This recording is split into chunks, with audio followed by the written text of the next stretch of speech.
اسلام کے خلاف سازشیں ہمیشہ سے ہوتی رہی، لیکن اللہ تعالیٰ نے یہ دین سر بلند کرنے کے لیے نازل کیا، تو اس کو نیچے نہیں کر سکتا۔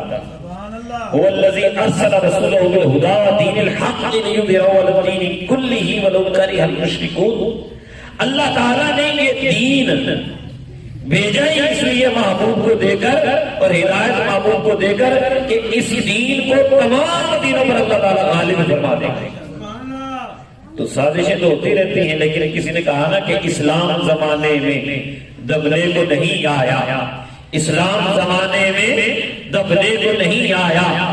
تاریخ سے یہ مضمون ہم تم کو دکھا دیں گے، اسلام کی فطرت میں قدرت نے لچک دی ہے، اتنا ہی یہ ابھرے گا جتنا کہ دبا دیں گے۔ اسلام وہ پودا ہے، کاٹو تو ہرا ہوگا، جتنا بھی تراشو گے اتنا ہی گھنا ہوگا۔